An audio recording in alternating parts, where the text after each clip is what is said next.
تشریف فرما ہے ڈاکٹر وقاص جعفری صاحب، اسلامک اسکالر ہیں. آپ کو بھی ویلکم کہیں گے. عامر صاحب آپ کو بھی ویلکم کہیں گے. اور معاملہ بڑا اہم ہے، اور خاص طور پہ جب رمضان کا مہینہ آتا ہے تو کوشش کرتے ہیں کہ زیادہ سے زیادہ نیکیاں سمیٹی جائیں، اور زکوٰۃ کا جو ایک فریضہ ہم سب پہ لاگو ہوتا ہے اس کی بھی ادائیگی ہو جائے. تو تناسب کیا رہتا ہے اس بار کے حساب سے؟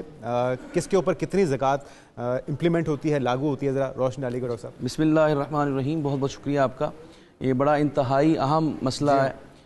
ایک تو یہ کہ جو زکوٰۃ ہے کیونکہ ہم پر فرض ہے، اور صاحب نصاب کے اوپر فرض ہے، صاحب استطاعت کے اوپر فرض ہے، لیکن اس کے لیے بڑا ضروری ہے کہ زکوٰۃ جو ہے وہ کیلکولیٹڈ ہوتی ہے.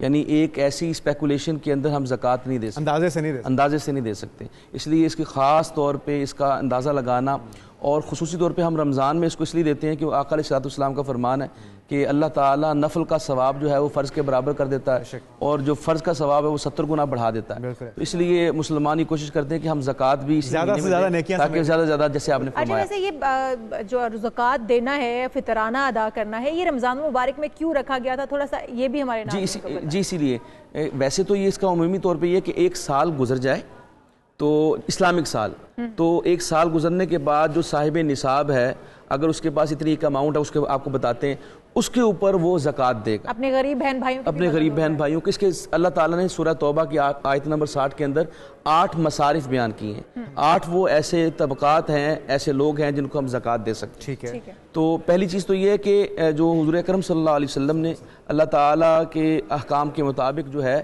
ایک جو عشر اور زکوٰۃ ہے نا، عشر اور زکوٰۃ، جو زکوٰۃ والا معاملہ جس کو ہم 2.5% کہتے ہیں، وہ مال کے اوپر زکوٰۃ ہے. یعنی عشر اور زکوٰۃ میں فرق کیا ہے؟ یہ بھی ایلیبریٹ کریں. عشر جو ہوتا ہے نا وہ فصل کے اوپر ہوتا ہے. جو فصلیں ہوتی ہیں ہماری، یا جو ہمارے مال مویشی ہوتے ہیں، ان کے اوپر زکوٰۃ ہوتی ہے. وہ ایک الگ معاملہ ہے. یہ ہم مال کی بات کرتے ہیں کیونکہ زیادہ تر لوگ جو کاروبار کرتے ہیں یا سیلریڈ پرسن ہے، تو ان کے پاس اگر وہ صاحب مال ہیں تو ان کو وہ زکوٰۃ دیں گے. اس کی جو حضور اکرم صلی اللہ علیہ وسلم نے لیمٹس رکھی ہیں وہ 52.5 تولے چاندی، ٹھیک ہے، اور 7.5 تولے سونا. اگر آپ کے پاس یہ موجود ہے اور اس کے اوپر سال گزر گیا، آپ کے اوپر زکوٰۃ لاگو ہو جائے تو آپ کے اوپر زکوٰۃ لاگو ہو جائے گی. 2.5% آپ اس کا دیں گے. چاہے تو آپ وہ جو 7 تولے کا بھی 2.5%، 7.5 تولے اس کا جو بھی ہے، اس میں سے یہ ہے کہ اگر آپ اس کو اس حساب سے چاندی یا سونا دے سکتے ہیں وہ بھی ٹھیک ہے. اگر اس کے حساب سے جو آج کل کیش ہے تو آپ اس کو کیش بھی دے سکتے ہیں.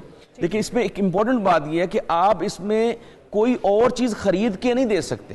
آپ ایسا نہیں ہے کہ جیسے اب رمضان آ گیا تو آپ راشن خرید کے دیں، تو وہ زکوٰۃ کی صورت میں بالکل نہیں. وہ آپ اس کو مال دیں گے کیش کی صورت میں. جی، اس کے اندر مالک بنانا شرط ہے. جس کو آپ وہ دے رہے ہیں وہ اس کا مالک ہے. آپ اس کو یعنی اس کا حق تھا. یہ تو بڑی اہم بات بتا رہے ہیں آپ ڈاکٹر صاحب کہ آپ کہہ رہے ہیں کہ آپ کو راشن لے کر ان کی ہیلپ نہیں کر سکتے، آپ کو کیش کی صورت میں، لیکوڈ منی کی صورت میں ان کی مدد کرنی ہوگی. بالکل. سونا یا چاندی دے دیں جو بھی آپ کے پاس ہے، یا پھر آپ نے روپوں کی صورت میں، یا جو بھی کرنسی آپ کی رائج ہے جس ملک میں، آپ کو وہ دینا ہوگا. اور اس میں امپورٹنٹ بات یہ کہ آپ اس کو پھر بھی کمپلسٹ نہیں کر سکتے. آپ اس کو یہ ایمفسائز نہیں کر سکتے کہ آپ اس سے فلاں چیز خریدیں گے.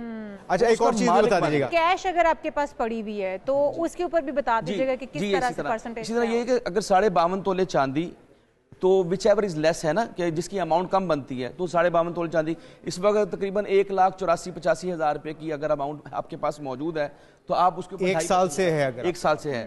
اب اس میں ایک اور بھی بات ہے، جو کاروباری حضرات ہیں ان کا بھی الگ ہے، سیلریڈ پرسن کا بھی الگ ہے. جو سیلریڈ پرسن ہیں ان کے پاس اگر 1 سال پہلے پچھلے رمضان کے اندر ان کے پاس اتنی اماؤنٹ تھی، مثال کے طور پہ 2 لاکھ روپے پڑا ہوا تھا، اور آج انہوں نے دیکھا تو آج بھی ان کے پاس 2 لاکھ موجود ہے، تو وہ اس حساب سے یہ 3 لاکھ موجود، جتنا بھی ان کے پاس موجود ہے، اگر وہ نصاب کے اندر آتا ہے تو اس کے اوپر وہ 2.5% دیں گے.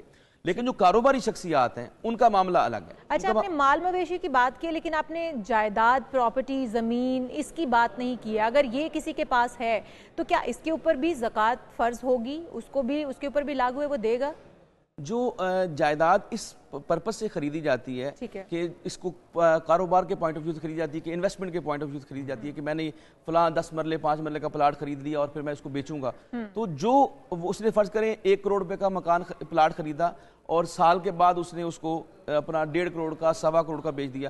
اب جو اس کے اوپر پروفٹ اس کو آیا نا، 25 لاکھ آیا، 50 لاکھ آیا، اس کے اوپر وہ زکوٰۃ دے. ٹھیک ہے. پوری بزنس مین جو ہے نا وہ پروفٹ کے اوپر زکوٰۃ دیتا ہے. مثال کے طور پہ ایک بزنس مین نے نیا کام شروع کیا رمضان میں، تو اس نے فرض کریں 10 لاکھ روپے کی انویسٹمنٹ کی.